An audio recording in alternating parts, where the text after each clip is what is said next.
তা তুমি মুখ বুজে সহ্য করো, কোনো রকম নড়াচড়া করবে না। ভগবানের এই কথা শুনে ব্যাঙটি খুব আশ্বস্ত বোধ করল এবং সে একেবারে চুপচাপ হয়ে গেল, মরার মতো, যেন মরে গিয়েছে। আবার ভগবান সাপটিকে বললেন, শোনো, তোমার প্রার্থনা আমি মঞ্জুর করতে পারি, কিন্তু তোমাকে একটি কাজ করতে হবে। সেটি হলো, তুমি যে ব্যাঙটি ধরেছো সেটি অনেক বড়, সহজে ওকে খেতে পারবে না। যতক্ষণ না খেতে পাচ্ছ ততক্ষণ পর্যন্ত কিন্তু খেয়াল রেখো তুমি যেন ওকে ছেড়ো না, ছাড়লে কিন্তু তোমার আর খাওয়া হবে না। সাপ তখন ভগবানের কথায় খুব খুশি হল এবং ব্যাঙের ঠ্যাংটি কামড়ে ধরে বসে থাকলো। এদিকে ব্যাঙটি তো কোনো মতেই নড়াচড়া করছে না, চুপচাপ আছে, একেবারে মরে গিয়েছে, মরার মতো। এইভাবে বেশ কিছুক্ষণ চলার পর সাপটি ভাবল, আরে এ ব্যাঙটি তো আর কোনো নড়াচড়া করছে না, এ বেটা নিশ্চয়ই মরেছে, এইবারে আমি একে খাবো। এই বলে হাঁ করে ব্যাঙের যে পাটি কামড়ে ধরেছিল সেটি ছেড়ে দিল।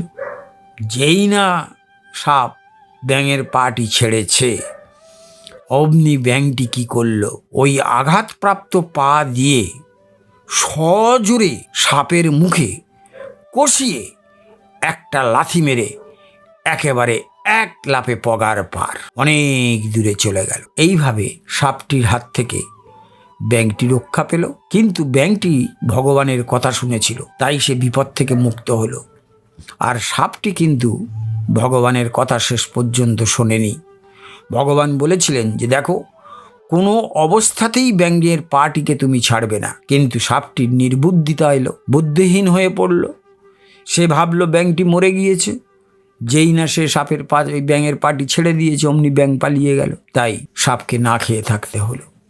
কিন্তু ভগবান উভয়কেই প্রার্থনা মঞ্জুর করেছিলেন এবং মহাসংকট থেকে ভগবান নিজেকে বার করে আনতে পেরেছিলেন। তাহলে এই যে অসাধারণ কাহিনীটি আপনারা শুনলেন, এই কাহিনীটির তাৎপর্য কি? তাৎপর্য হচ্ছে একটি, সেটি হলো ভগবানের কাছে আমরা যা প্রার্থনা করব ভগবান সেটি অবশ্যই আমাদের মঞ্জুর করবেন, কিন্তু আমাদের নিজস্ব বুদ্ধি লাগিয়ে তার ব্যবহারটি করতে হবে। যদি আমরা সেটা করতে পারি তাহলে ভগবানের যে বর বা আশীর্বাদ তা আমাদের জীবনে সমাধান হয়ে আসবে।